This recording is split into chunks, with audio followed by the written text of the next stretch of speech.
Can we talk about Taylor Swift's Songwriters Hall of Fame dress for a second? Because the more I look at it, the more I love it. Everyone's focused on the history-making moment, and rightfully so.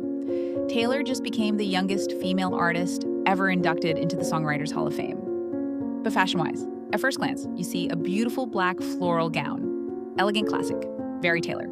But then you start noticing all the details. This dress deserves its own standing ovation. The corseted bodice is stunning. It gives the dress structure while the floral print keeps it soft and romantic. And that draped waist, it creates such a graceful silhouette. What I really love is that she didn't go for something overly dramatic, even though this was one of the biggest nights of her career. She was literally making history, becoming the youngest female artist, yet her look felt so effortless. The thigh-high slit added just enough modern glamour without taking away from the sophistication. It felt confident rather than attention-seeking. And can we appreciate the styling? The gold jewelry warmed up, the entire look, the red lip was pure. Taylor Swift. Nothing felt overstyled.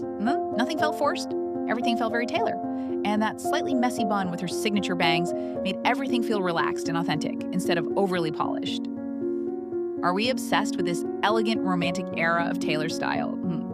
Or do you miss the bolder red carpet moments? Drop your rating out of 10. And don't just say 10. Tell me what's the one detail that sold you on this look. Oh, I'm not trying to make headlines. While making headlines, Taylor Swift just gave us another clue, and fashion insiders are paying attention. While fans keep refreshing their feeds, waiting for wedding news with Travis Kelce, Taylor quietly stepped out in New York City and delivered a masterclass in romantic luxury.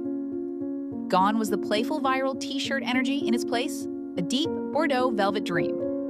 For a Broadway date night at Mary, Taylor slipped into a Polo Ralph Lauren velvet tank dress that felt rich, elegant, and incredibly intentional. The kind of dress that doesn't scream for attention, but somehow owns the entire room. The silhouette was simple.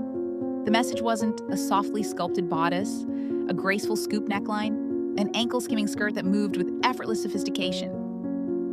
But here's where the fashion tea gets interesting. Instead of loading the dress with embellishments, Taylor let the jewelry do all the storytelling. Layered gold chains, a moon goddess pendant, a delicate T initial necklace, and then opals. Lots of opals. An antique Victorian opal ring, an opal estate bracelet, tiny shimmering details woven throughout the look. Coincidence? Maybe not opal happens to be Travis Kelce's birthstone, and with Taylor's latest era featuring the song Opalite, the gemstone suddenly feels less like an accessory and more like a hidden love letter. Stop scrolling, because Taylor Swift just wore a $350 floral dress and somehow turned it into the most talked about date night look in New York. Not because it was flashy, not because it was covered in crystals, but because it told a story. Taylor and Travis Kelce have been stepping out together more than ever lately, and every appearance feels like another chapter in fashion's favorite romance novel. Their latest stop? A sleek Manhattan night out. But while Travis kept things understated, Taylor arrived looking like she had stepped straight out of a modern-day love story. The dress? A dreamy off-the-shoulder floral midi from Doen, soft cotton voile, delicate ruffles, bare shoulders. The kind of dress that floats when you walk and makes the entire city feel a little softer. It's romantic, but not overly sweet. Effortless, but impossibly intentional. And that's Taylor's secret style formula right now. She's not dressing for trends. She's dressing for a mood, a feeling, a fantasy. She paired the floral moment with minimalist Aquazzura sandals, a raffia crossbody bag, and jewelry worth more than most people's dream vacations.